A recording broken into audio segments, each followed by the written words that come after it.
తిరుమల లడ్డూపై చర్చించాలని వైసీపీ ఎమ్మెల్సీలు శాసన మండలిలో పట్టుబట్టారు. మండలి ప్రారంభానికి ముందు ర్యాలీగా వచ్చిన సభ్యులు సభలో చర్చకు పట్టుబట్టారు. మండలి వాయిదా పడటంతో చైర్మన్ పోడియం ముందు కూర్చొని నిరసన వ్యక్తం చేశారు. తిరుమల లడ్డూ విషయంలో నిజానిజాలు ప్రపంచానికి తెలియాలని, వైసీపీని బద్నాం చేస్తున్న కూటమి ప్రభుత్వ కుట్రలు బయటపడాలని ప్రతిపక్షం స్పష్టం చేసింది. శాసన మండలిలో వాయిదా తర్వాత కూడా నిరసనలు కొనసాగుతున్నాయి.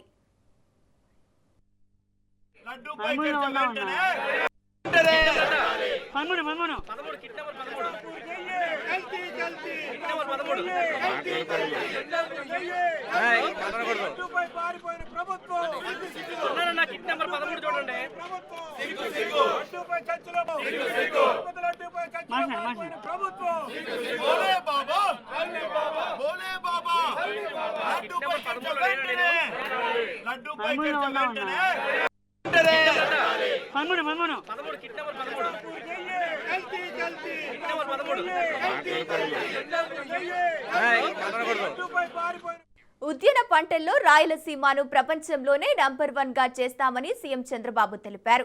రాయలసీమలో ఉద్యాన పంటను దిగుబడులను 400 మిలియన్ మెట్రిక్ టన్నుల నుంచి 1000 మిలియన్ మెట్రిక్ టన్నులకు పెంచుతామన్నారు. 5 ఏళ్ల వైసీపీ పాలనలో వ్యవసాయ రంగం తీవ్రంగా నష్టపోయిందని ఆవేదన వ్యక్తం చేశారు. పంచసూత్రాల ద్వారా వ్యవసాయ అభివృద్ధికి చర్యలు చేపట్టామని చెప్పారు. వ్యవసాయ యాంత్రీకరణ పెద్దపీట వేస్తున్నామన్నారు. రైతు ఆత్మహత్యలు జరగకుండా చర్యలు చేపట్టామని ప్రకటించారు. దేశంలో ఎగుమతుల్లో 34% మన దగ్గర నుంచి వస్తుంది.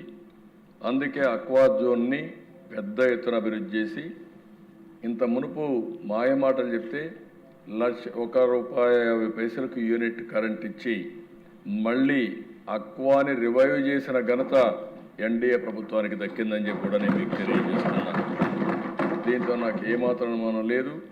ఇప్పుడు మీరు చూసే చేపల ఉత్పత్తిలో 29%, రొయ్యల ఉత్పత్తిలో 75% మన దగ్గరనే ఉంది. రేపు రాబోయే రోజుల్లో అమెరికాలో కూడా మనకు నిన్న మొన్న మీరు చూసినప్పుడు ట్రేడ్ డీల్లో అక్వాకల్చర్కి మళ్ళా టారిఫ్ కూడా తగ్గించే పరిస్థితికి వచ్చారు. దీనివల్ల నాకు అనుమానం లేదు. ఆంధ్రప్రదేశ్ ప్రపంచానికే ఒక హబ్గా, అక్వాకల్చర్ హబ్గా కూడా తయారవుతుందని చెప్పి నేను మీకు తెలియజేస్తున్నాను. దేవాలయ మత పరిరక్షణ అంటూ గొప్పగా మాట్లాడుతూనే దేవాలయ భూముల విషయంలో అక్రమాలకు పాల్పడుతున్నారని మాజీ మంత్రి గుడివాడ అమర్నాథ్ విమర్శించారు. సనాతన ధర్మం లడ్డూ పేరు చెప్పి మతాల మధ్య రాజకీయం చేయడం కూటమి ప్రభుత్వం తగదని అన్నారు. విశాఖపట్నం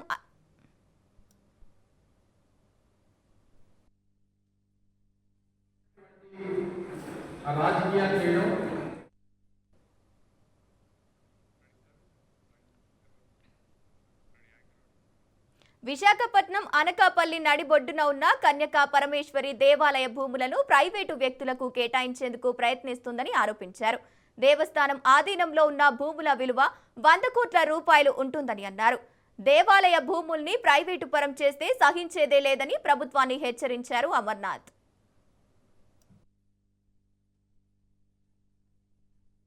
కూటమి పార్టీకి సంబంధించినటువంటి నాయకులు వీరంతా కూడా ఈ మధ్యకాలంలో మతపరమైనటువంటి రాజకీయాలు చేయడం, దాన్ని బేస్ చేసుకొని ప్రతిపక్షాలని టార్గెట్ చేయడం, ఎక్కువగా ఈ మతపరమైనటువంటి చర్చ రాష్ట్ర వ్యాప్తంగా జరుగుతూ ఉంది. మనందరం కూడా చూస్తూ ఉన్నాం. లడ్డూకు సంబంధించినటువంటి వ్యవహారాలు కానివ్వండి, ఆలయాలకు సంబంధించినటువంటి వ్యవహారాలు కానివ్వండి, 1739/5 సర్వే నెంబర్. ఈ సర్వే నెంబర్లో ఉన్నటువంటి ఈ ప్రభుత్వ ఆధీనంలో ఉన్నటువంటి ఏదైతే దేవాలయాలు ఉన్నాయో దాని పోషణ కొరకు, దాంతోపాటు దాంట్లో ఒక సత్రం నిర్మాణం కొరకు 1915లో అంటే దాదాపు 111 సంవత్సరాల క్రితం ఒక ఆర్యవైశ్య కుటుంబానికి సంబంధించినటువంటి కుటుంబ సభ్యులు బ్రాహ్మణుల తాలూకా భోజనాల నిమిత్తం ఒక సత్రాన్ని నిర్మించి అది కన్యకా పరమేశ్వరి ఆలయానికి సంబంధించినటువంటి ఆధీనంలో ఈ సత్రం నడవాలని చెప్పి 2 ఎకరాల 49 సెంట్లని వారు దానం చేయడం జరిగింది. ఏపీలో పాలు కల్తీపై వైసీపీ అధినేత జగన్ ఆగ్రహం వ్యక్తం చేశారు. ఇంకెంతమంది ప్రాణాలు పోవాలంటూ చంద్రబాబు సర్కారును ప్రశ్నించారు. ఎవరైనా బతకడం కోసం పాలు నీళ్లు తాగుతారు, కానీ ఆంధ్రప్రదేశ్లో మాత్రం ఆ రెండు ప్రాణాంతకం అవుతున్నాయి. పలుచోట్ల కల్తీ పాలు, కలుషిత నీరు తాగి ప్రజలు ప్రాణాలు కోల్పోతున్నారంటూ రాష్ట్రంలో నెలకొన్న పరిస్థితులపై వైఎస్ జగన్ ట్వీట్ చేశారు. టీడీపీ నేతృత్వంలో కూటమి ప్రభుత్వం సీఎం చంద్రబాబు పాలనలో డయేరియా, ఫుడ్ పాయిజన్ ఘటనలు తరచూ వెలుగు చూస్తున్నాయన్నారు. రాష్ట్రంలో కుప్పకూలిన ప్రజారోగ్య వ్యవస్థకు ఆ ఘటన అద్దం పడుతున్నాయన్నారు.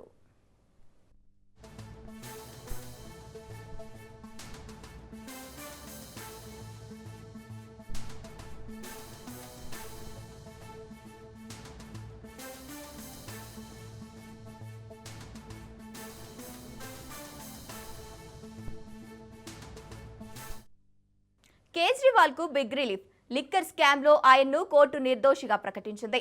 తీర్పు తర్వాత ఆయన కన్నీరు పెట్టుకున్నారు. లిక్కర్ పాలసీలో అప్పటి ఢిల్లీ సీఎం కేజ్రీవాల్ తప్పేమీ లేదని రౌస్ అవెన్యూ కోర్టు స్పష్టం చేసింది. కేజ్రీవాల్ కు వ్యతిరేకంగా ప్రాసిక్యూషన్ ఆధారాలు నిరూపించలేకపోయిందని కోర్టు భావించింది.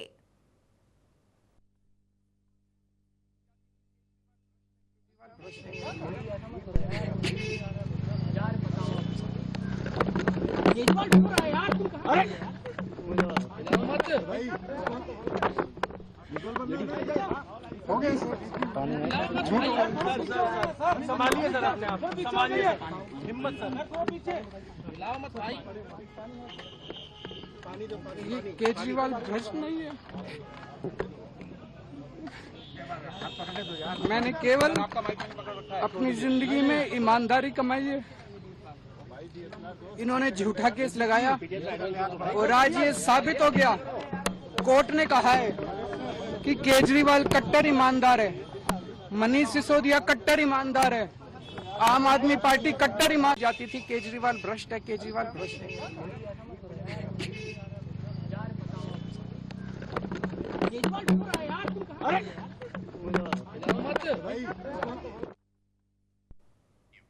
ఢిల్లీ లిక్కర్ స్కామ్ కేసులో క్లీన్ చిట్ లభించిన అనంతరం ఢిల్లీ మాజీ సీఎం అరవింద్ కేజ్రీవాల్, బీజేపీ ప్రధాని మోదీ, హోంమంత్రి అమిత్ షాలపై తీవ్ర స్థాయిలో విరుచుకుపడ్డారు.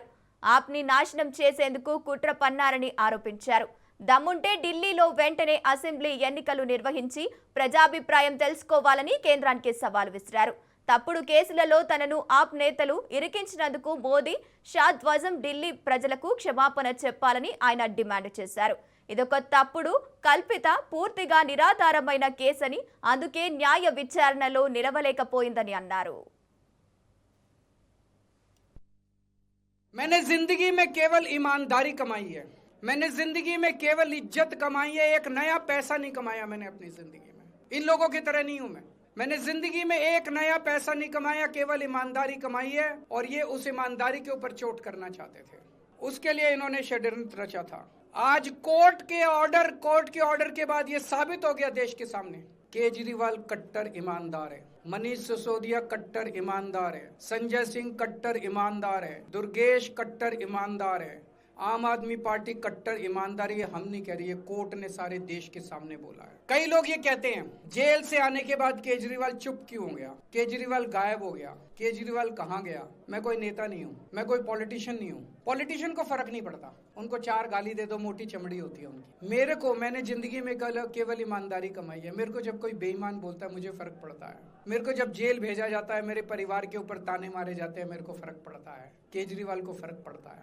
इसलिए मैंने तय किया था कि जब सारे देश के सामने मैं निर्दोष साबित हो जाऊंगा तब तक मैं चुप रहूंगा। आज मेरे दिल से बहुत बड़ा बोझ उतर गया।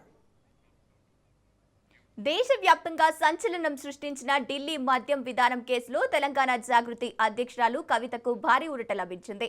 కవితపై సీబీఐ నమోదు చేసిన అన్ని అభియోగాలను కొట్టివేస్తూ ఢిల్లీలోని రౌస్ అవెన్యూ కోర్టు సంచలన తీర్పు వెలువరించింది. కవితపై సీబీఐ మోపిన ఆరోపణలన్నింటినీ కోర్టు తోసిపుచ్చింది. ఈ కేసులో ఆమెకు పూర్తి స్థాయిలో క్లీన్ చిట్ ఇస్తున్నట్లు ప్రకటించింది. అదేవిధంగా కవితతో పాటు ఈ కేసులో నిందితులుగా ఉన్న మరో 23 మందిని తప్పు చేశారని చెప్పడాన్ని ఎటువంటి పక్కా సాక్ష్యాధారాలు లేవని కోర్టు స్పష్టం చేసింది.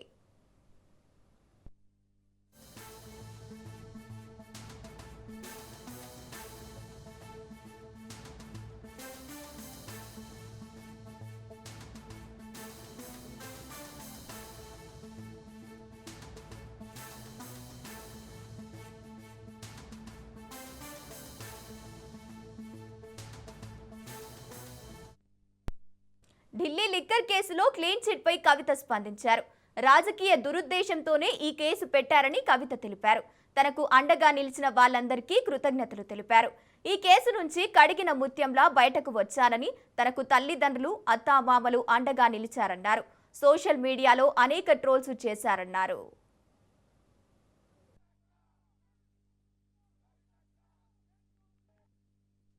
100 times said that we have nothing to do with this case. This is a politically motivated case. As a part of political vendetta, this case has been put on the opposition parties, and I am thankful to the judiciary. They have upheld our faith in the judiciary of this country, and today judiciary has cut through this entire web of lies.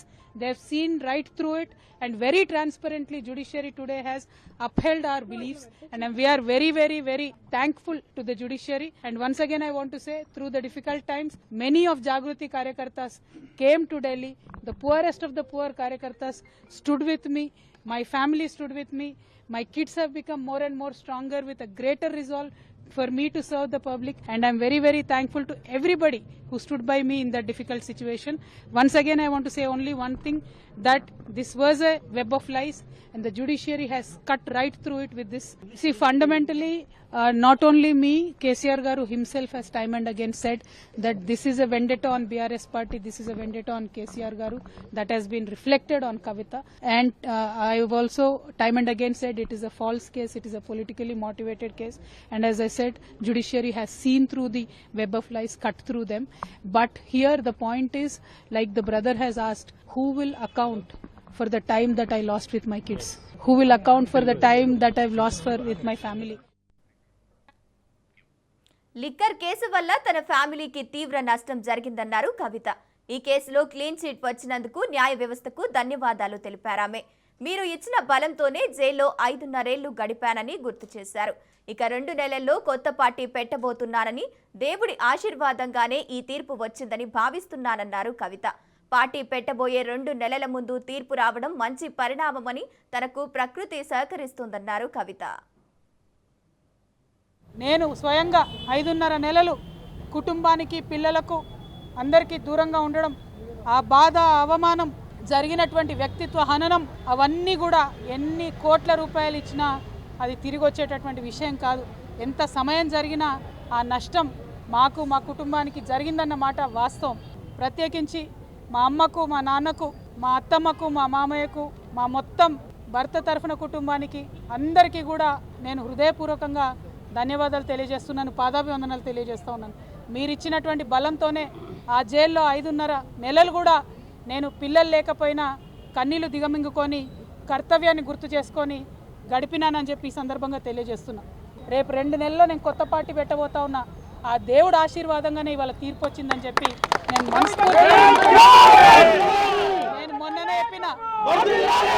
మొన్ననే చెప్పిన రాజకీయం చేయాలంటే ధైర్యం ఉండాలి, ఓడిపోతే ఒప్పుకునే ధైర్యం ఉండాలి. నిజామాబాద్లో నేను ఓడిపోయినాడు ఒకటే మాట చెప్పిన, ప్రజలు ఇచ్చిన ఏ తీర్పునైనా శిరసావిస్తా అని చెప్పిన తప్పితే కారణాలు వెతకలేదు. న్యాయం గెలిచింది, దేవుడు దీవిస్తున్నాడు, అర్థమవుతుంది. ప్రకృతి మమ్మల్ని సహకరించి ముందుకెళ్ళమని ఇవాళ ఆశీర్వాదం ఇచ్చినట్టు అనిపిస్తుంది. 2 monthsలో పార్టీ పెట్టబోతున్న తరుణంలో కేసు సాల్వ్ అవడం ఏంటి, ఈ తీర్పు రావడం ఏంటి? సరే, భారతీయ జనతా పార్టీ కుట్రపూరితంగా ఇంకేదో చేస్తామని వాళ్ళు మాట్లాడొచ్చు. ఢిల్లీ లిక్కర్ కేసు తీర్పుపై సిబిఐ హైకోర్టుకు వెళ్లింది. రౌస్ అవెన్యూ కోర్టు తీర్పును సవాలు చేస్తూ ఢిల్లీ హైకోర్టులో సిబిఐ పిటిషన్ దాఖలు చేసింది. కేజ్రీవాల్, సిసోడియా, కవితకు rows avenue court clean chit ఇచ్చింది. పలు ఆధారాలను సిబిఐ ట్రయల్ కోర్టు పరిగణలోకి తీసుకోలేదని స్పష్టం చేసింది. తెలంగాణ ప్రభుత్వం ఏర్పాటు చేసిన తెలంగాణ విద్యా కమిషన్ ఇచ్చిన నివేదికపై మాజీ మంత్రి హరీష్ రావు ఎక్స్ వేదికగా స్పందించారు. అసలు విద్యావేత్తలు లేని కమిటీ వేసి వారితో విద్యా విధానంపై నివేదికలు ఇచ్చిన సీఎం రేవంత్ రెడ్డి తీరును తీవ్రంగా ఖండించారు. విద్యా కమిషన్లో అసలైన విద్యావేత్తలు ఎక్కడా అని ప్రశ్నించారు. తెలంగాణ విద్యా కమిషన్లో స్కూల్ పిల్లలు గాని, కాలేజీ లేదా యూనివర్సిటీ స్థాయిలో బేసిక్ పాఠాలు చెప్పిన అనుభవం ఉన్న విద్యావేత్తలు ఎవరో చెప్పాలని డిమాండ్ చేశారు.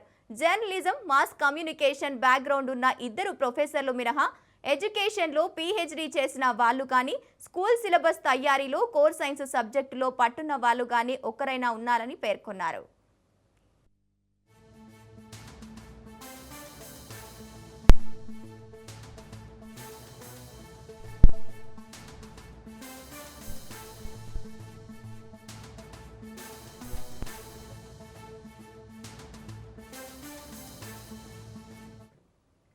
Delhi liquor case clean chit పై బీఆర్ఎస్ వర్కింగ్ ప్రెసిడెంట్ కేటీఆర్ స్పందించారు. మద్యం కుంభకోణం కేసు పేరుతో కేజ్రీవాల్ నేతృత్వంలోని ఆ ప్రభుత్వాన్ని కూల్చాలన్నారు. ఢిల్లీ లిక్కర్ కేసు ప్రభావం అసెంబ్లీ, పార్లమెంటు ఎన్నికల్లో బీఆర్ఎస్ పై పడిందన్నారు కేటీఆర్. రాజకీయ కుట్రలలో భాగంగానే ఈ కేసు అని కోర్టు ద్వారా బహిర్గతం అయ్యిందన్నారు. ఇక ఈ కేసులో కవితకు న్యాయం దక్కిందని, కాంగ్రెస్, బీజేపీ కుట్రలు తేటతెల్లమయ్యాయన్నారు. ఢిల్లీ లిక్కర్ కేసులో చివరికి న్యాయమే గెలిచిందన్నారు కేటీఆర్.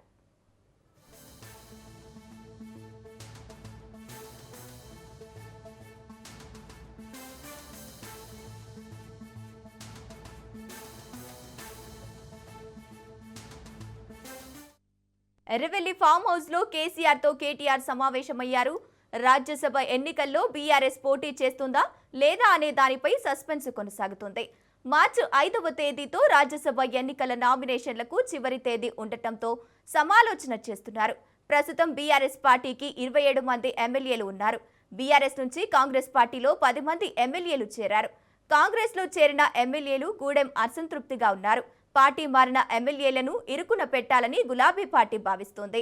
ఎమ్మెల్యేలకు విప్ జారీ చేస్తే పార్టీ మారిన ఎమ్మెల్యేలు ఎవరికి ఓటు వేస్తారో తెలుస్తోందని గులాబీ పార్టీ యోచిస్తోంది.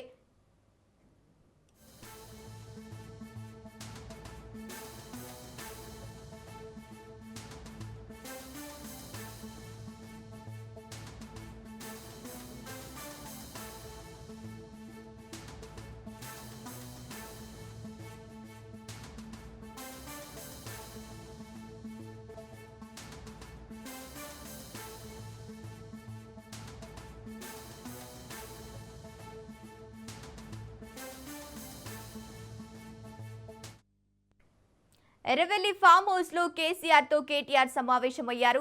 రాజ్యసభ ఎన్నికల్లో బీఆర్ఎస్ పోటీ చేస్తుందా లేదా అనే దానిపై సస్పెన్స్ కొనసాగుతుంది. మార్చి 5వ తేదీలో రాజ్యసభ ఎన్నికల నామినేషన్లకు చివరి తేదీ ఉండటంతో సమాలోచన చేస్తున్నారు. ప్రస్తుతం బీఆర్ఎస్ పార్టీకి 27 మంది ఎమ్మెల్యేలు ఉన్నారు. బీఆర్ఎస్ నుంచి కాంగ్రెస్ పార్టీలో 10 మంది ఎమ్మెల్యేలు చేరారు. కాంగ్రెస్ లో చేరిన ఎమ్మెల్యే గూడెం అసంతృప్తిగా ఉన్నారు. పార్టీ మారిన ఎమ్మెల్యేలను ఇరుకున పెట్టాలని గులాబీ పార్టీ భావిస్తోంది. ఎమ్మెల్యేలకు విప్ జారీ చేస్తే పార్టీ మారిన ఎమ్మెల్యేలు ఎవరికి ఓటు వేస్తారో తెలుస్తోందని గులాబీ పార్టీ యోచిస్తోంది. మైనార్టీ అభ్యర్థిని బరిలో దించే యోచనలో బీఆర్ఎస్ ఉన్నట్లు సమాచారం. బీఆర్ఎస్ అధినేత కేసీఆర్ తో కేటీఆర్, ఇతర బీఆర్ఎస్ నేతలు చర్చించనున్నారు.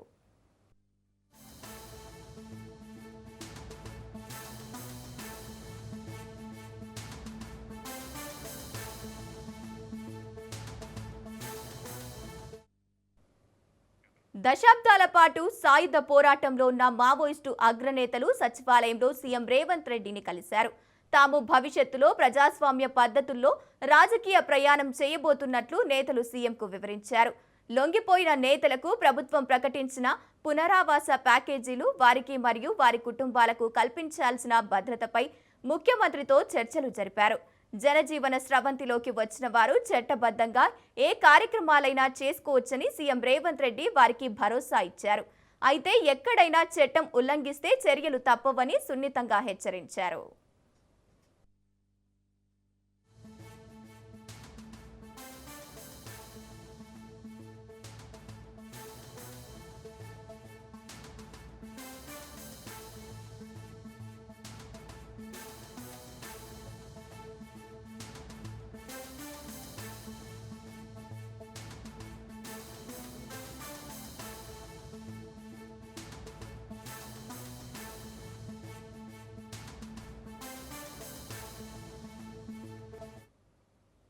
ఎమ్మెల్యేల ఫిరాయింపులపై తెలంగాణ స్పీకర్ ప్రసాద్ విచారణ చేపట్టారు.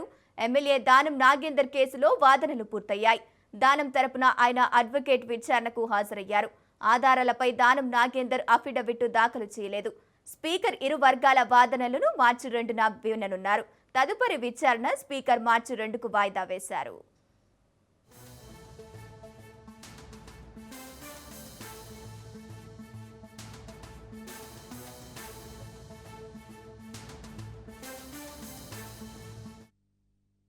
సంగారెడ్డి జిల్లాలో ఇటీవలే మున్సిపాలిటీ ఎన్నికల్లో గెలిచిన కౌన్సిలర్లతో కలిసి బీజేపీ రాష్ట్ర అధ్యక్షుడు రామచంద్రరావు ఉజ్జయిని మహంకాళి అమ్మవారిని దర్శించుకున్నారు. ఆలయంలో ప్రత్యేక పూజలు చేసి అనంతరం నూతనంగా గెలిచిన కౌన్సిలర్లకు కండువాలతో సన్మానించారు. ఇటీవలే జరిగిన మున్సిపాలిటీ ఎన్నికలలో బీజేపీ సానుకూల ఫలితాలు సాధించిన నేపథ్యంలో అమ్మవారిని దర్శించుకున్నట్లు రామచంద్రరావు తెలిపారు. తెలంగాణ వ్యాప్తంగా అనేక చోట్ల సానుకూల ఫలితాలతో పాటు స్వల్ప తేడాతో కౌన్సిలర్లు ఓడిపోయారని అన్నారు. బీజేపీని రాష్ట్ర వ్యాప్తంగా బలోపేతం చేయడంలో ప్రజలంతా కలిసికట్టుగా కృషి చేయాలని కోరారు. భవిష్యత్తులో జరగబోయే కార్పొరేషన్ ఎన్నికలలో సైతం బీజేపీ గెలుపు దిశగా కార్యాచరణ రూపొందిస్తున్నట్లు తెలిపారు. తెలంగాణ రాష్ట్ర వ్యాప్తంగా అనేక ప్రాంతాల్లో భారతీయ జనతా పార్టీకు మంచి ఒక పరిణామాలు వచ్చినటువంటి ఒక పరిస్థితిలో మాకు మొట్టమొదటిసారిగా సంగారెడ్డి జిల్లాలో అనేక ప్రాంతాల్లో ఫస్ట్ టైం బీజేపీ గెలిచినటువంటి ప్రాంతాలు ఉన్నాయి. మొత్తం జిల్లాలో 16 పైగా కౌన్సిలర్స్ గెలిచినాము. మళ్ళీ వాళ్ళందరూ కూడా ఇక్కడ ఈరోజు మహంకాళి ఒక దేవి అనుగ్రహానికి వచ్చారు. రానున్న రోజుల్లో తెలంగాణలో ప్రజలు సుభిక్షంగా ఉండాలి, సస్యశ్యామలంగా ఉండాలి, దాంతోపాటు పార్టీ కూడా పెరగాలి అనేటటువంటి ఆలోచనతో మన కరీంనగర్ కార్పొరేటర్స్ అందరూ కూడా మహాకాళి భాగ్యలక్ష్మి టెంపుల్, ఈ రోజు సంగారెడ్డి జిల్లా సంబంధించిన వాళ్ళు మహాకాళి టెంపుల్స్ గాను రావడం జరిగింది. మన అంజిరెడ్డి గారు ఎమ్మెల్సీ గారు, అదేవిధంగా గోదావరి గారు జిల్లా అధ్యక్షురాలు, మరి అదేవిధంగా విజయపాల్ రెడ్డి గారు మాజీ ఎమ్మెల్యే, రాజేశ్వర్ దేశపాండే గారు, సుభాష్ రెడ్డి గారు, వీరందరూ కష్టపడి ఈ రోజు ఇక్కడ పార్టీని గెలిపించే ప్రయత్నం చేశారు. హైదరాబాదు ఎవరు ఊహించని విధంగా అభివృద్ధి చెందుతుందని కేంద్ర మంత్రి కిషన్ రెడ్డి అన్నారు. సికింద్రాబాద్ నియోజకవర్గంలో పర్యటించిన కిషన్ రెడ్డి ప్రజల సమస్యలు అడిగి తెలుసుకున్నారు.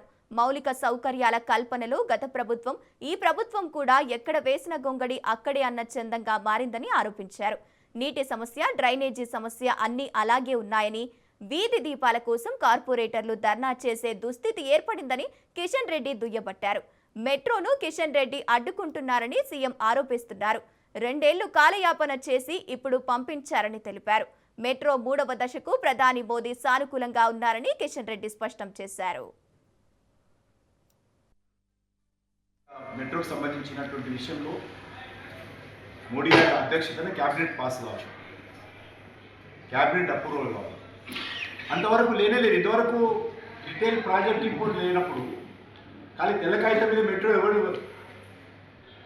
తెల్లకాగితం మీద రేవంత్ రెడ్డి ఉత్తరం చూస్తే ఢిల్లీలో మెట్రో రాదు. సరైనటువంటి కార్యాచరణ ప్రణాళిక రూపొందించి, బడ్జెట్ రూపొందించి, డిపిఆర్ తయారు చేసి ఢిల్లీకి రావాలా, ఆ యొక్క డిపిఆర్ ఇక్కడ జిహెచ్ఎంసీ అప్రూవల్ చేయాలా, అప్పుడు కేంద్రంకి వస్తుంది, కేంద్రం వెట్టింగ్ చేస్తుంది, వెట్టింగ్ చేసిన తర్వాత కేంద్ర ప్రభుత్వం కేంద్ర క్యాబినెట్ అప్రూవల్ కావాలా, ఆ తర్వాత కేంద్రం చెవిటను అందిస్తుంది. కానీ ఊరికే గాయమాట ఏది కిషన్ రెడ్డి విమర్శించాలి కాబట్టి, బీజేపీని విమర్శించాలి కాబట్టి, మోడీ గారిని విమర్శించాలి కాబట్టి నేను ఒకటే అడుగుతా ఉన్నాను. నువ్వు సంవత్సరం నుంచి అంటున్నావు కదా కిషన్ రెడ్డి ఆపుతుందని, మరి నిన్న మొన్నటి దానికి ఎందుకు క్యాబినెట్లో అప్రూవల్ అయిందో చెప్పాలి. కాంగ్రెస్ ప్రభుత్వంపై కేంద్ర మంత్రి బండి సంజయ్ ఆగ్రహం వ్యక్తం చేశారు. కేంద్రం ఇండ్లు కట్టడంలో పోటీ పడుతుంటే రేవంత్ పేదల ఇండ్లను కూల్చడంలో పోటీ పడుతున్నారని ఆయన విమర్శించారు. కూల్చివేతలు తప్ప కాంగ్రెస్ ప్రభుత్వం సాధించిందేమిటి అని ఆయన ప్రశ్నించారు. సహాయం చేయాలని చెప్పి రాష్ట్ర ముఖ్యమంత్రి గారికి ఉండదు. వాళ్ళ ఆలోచనల్లో ఎన్నికల ప్రశ్నప్పుడు వేయాలి, ఓట్లు తీసుకోవాలి. ఎన్నికల సమయంలో రైతు భరోసా ఇవ్వాలి, లేకుంటే టీచర్లకు డిఏ ఒకటి ఇవ్వాలి, ఏదో ఒక హామీ సెట్ ఇవ్వాలి, ఓట్లు వేసుకోవాలి. ఓట్లు అయిపోయినాక మళ్ళీ ఇక లాపత్తలు కూడా మళ్ళీ ఎరిగా ఇప్పుడు సర్పంచ్ అయిపోయినాయి, మున్సిపల్ ఎలక్షన్స్ అయిపోయినాయి, ఇప్పుడు జెడ్పీటీసీ ఎంపీటీసీ ఎన్నికలు ఉన్నాయి. ఈ ఒక జెడ్పీటీసీ ఎంపీటీసీ ఎన్నికలు వేస్తారంటే నాకు తెలిసి ఇస్తారా వచ్చి ఇస్తారో అది కూడా ఇది ఒకటే వాతాలు పెడతారు ప్రజలు, దాని ఏం అనుమానం లేదు కదా. కానీ ఇప్పుడు జెడ్పీటీసీ ఎంపీటీసీ ఎన్నికలు పెట్టే ఆలోచన ప్రభుత్వం లేదు కాబట్టి ఇప్పుడు ఏడిగా ఇప్పుడు వేస్తానే మాట విషయం ఇస్తారు కావచ్చు. ఇప్పుడు ఏడిగా మళ్ళీ ఎన్నికలు వస్తే మళ్ళీ రైతు భరోసా అని చెప్పి మళ్ళీ ఒక విడిచేస్తారు. నెక్స్ట్ ఏడిగా మరి ఉద్యోగాలు ఇవ్వకుండా మాకు కోట్లు వేసిర్రు, 2,500 రూపాయలు ఇవ్వకుండా మాకు కోట్లు వేసిర్రు, 4,000 రూపాయలు ఆసరా పెన్షన్ ఇవ్వకుండా మాకు కోట్లు వేసిర్రు. ఒక అహంకారము ఇలా కాంగ్రెస్ పార్టీ ప్రభుత్వం లోపల వచ్చేసింది. కూల్చివేతల ప్రభుత్వం ఇది. ఇలా ప్రజలందరూ తెలంగాణలో రాష్ట్ర ప్రజలందరూ కూడా కష్టపడి చిన్న చిన్న ఇండ్లు కట్టుకున్న ప్రజలందరూ కూడా ఇబ్బంది పడుతున్నారు. మా ఇల్లు ఉంటారా కూల్తారా, ఎప్పుడు ఏం కట్టించి ఏం కూల్స్తారో తెలియదు. ఇలా భూదాన్ భూములు అంటున్నారు. అసలు రాష్ట్ర ప్రభుత్వము ఆడ కట్టుకున్నది పెద్ద పెద్ద బిల్డింగ్ లాగా పేదోళ్లే కట్టుకున్నది. నువ్వు పేదోళ్ళకి ఇదే రాష్ట్ర ముఖ్యమంత్రి గారు ఏమన్నారు, గతంలో బీఆర్ఎస్ పార్టీ ప్రభుత్వం కూల్స్తే పాపం తగులుతుంది మీకు, కూల్చి పేదోళ్ళు ఇల్లు కూల్స్తారా, కట్టుకుంటప్పుడు ఏం బీకిరు మీరు అన్నాడు రాష్ట్ర ముఖ్యమంత్రి గారు. కట్టుకుంటప్పుడు ఏం బీకిరు మీరు, ఇప్పుడు కూల్స్తారా అన్నాడు.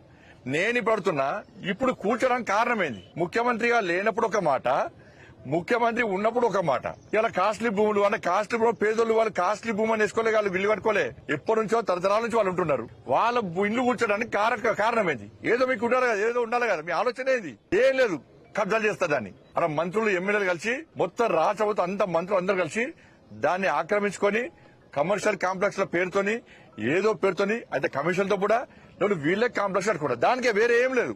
రైతుల అవసరానికి సహాయం చేయాలని చెప్పి అమరావతిలో ముఖ్యమంత్రి కార్యాలయంలో సీఎం చంద్రబాబును తెలంగాణ డిప్యూటీ సీఎం భట్టి విక్రమార్క, మంత్రి శ్రీధర్ బాబు కలిశారు. మార్చి 5వ తేదీన హైదరాబాద్ లో జరిగే తన కుమారుడు సూర్య విక్రమాదిత్య వివాహ కార్యక్రమానికి సీఎం చంద్రబాబును ఆహ్వానించారు. సీఎంతో పాటు స్పీకర్ అయ్యన్న పాత్రుడికి ఆహ్వాన పత్రికను అందజేశారు.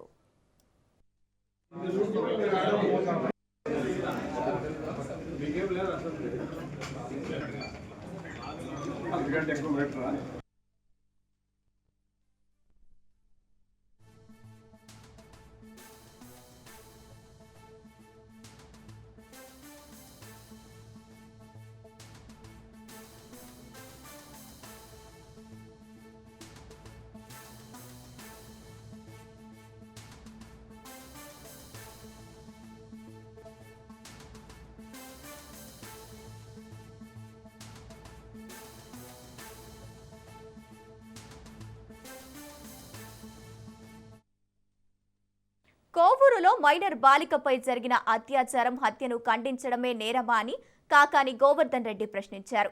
నెల్లూరు రూరల్ డీఎస్పీ కార్యాలయంలో కాకాని గోవర్ధన్ విచారణ అనంతరం పలు వ్యాఖ్యలు చేశారు. జిల్లాలో పోలీసులు ఏకపక్షంగా అధికార పార్టీకి వత్తసు పలుకుతున్నారని, అక్రమ కేసులు పెడుతున్నారని ఆరోపించారు. బాధిత బాలిక కుటుంబాన్ని పరామర్శించినందుకు నాపై అక్రమ కేసులు పెట్టారని కాకాని అన్నారు. కోవూరు ఘటన ముమ్మాటికి ప్రభుత్వ వైఫల్యమేనని ఘాటు విమర్శలు చేశారు.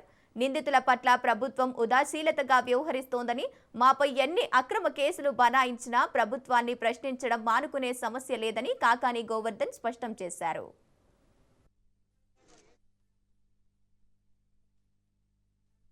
కోవూరులో ఇటీవల గుమ్మళ్ళ దెబ్బ కాలనీలో మైనర్ బాలిక మీద అఘాయిత్యం జరిగింది. దానికి సంబంధించి ఆ తర్వాత ఆ బాలిక మృతి చెందడం, వైఎస్ఆర్ కాంగ్రెస్ పార్టీ నాయకులు కలిసి ఆ కుటుంబాన్ని పరామర్శించడానికి అక్కడికి వెళ్ళడం జరిగింది. మేము వెళుతున్నటువంటి నేపథ్యంలో కొంతమంది తెలుగుదేశం పార్టీకి సంబంధించినటువంటి వాళ్ళు మమ్మల్ని అడ్డుకోవాలనేటువంటి ప్రయత్నం చేయడం, వేటిని మేము లెక్క చేయకుండా నేరుగా బాధిత కుటుంబాన్ని పరామర్శించి రావడం జరిగింది. ఎక్కడా కూడా పోక్సో చట్టం గురించి అవగాహన ఉన్నటువంటి వాళ్ళం, ఎక్కడా కూడా నేను కానీ ఆ తర్వాత వెళ్ళి పరామర్శించినటువంటి ప్రసన్న అన్న కానీ ఎప్పుడు కూడా ఆ బాలిక పేరు కానీ తల్లిదండ్రులు కానీ కొన్ని ఛానళ్ళు రాశాయి, బాలిక పేరు ఉటంకించారు, ఆ బాలిక తల్లిదండ్రుల గురించి మాట్లాడారు, దాని ద్వారా ఆ కుటుంబం తెలిసిందని చెప్పి నేను ఆ ఛానల్కి ఛాలెంజ్ విసురుతున్నా. ఎక్కడన్నా నా నోటి గుండా ఆ బాలిక పేరు కానీ లేదా ఆ బాలిక తల్లిదండ్రుల పేరు కానీ లేదా వాళ్ళని గుర్తించేటువంటి అంశం కానీ మాట్లాడామా? కాబట్టి దాని మీద వెళ్ళాం. వాళ్ళ ఇంటి ముందు మాట్లాడలేదు, ఎక్కడా మాట్లాడలేదు, నేరుగా బయట వచ్చేసాం. అసలు ప్రెస్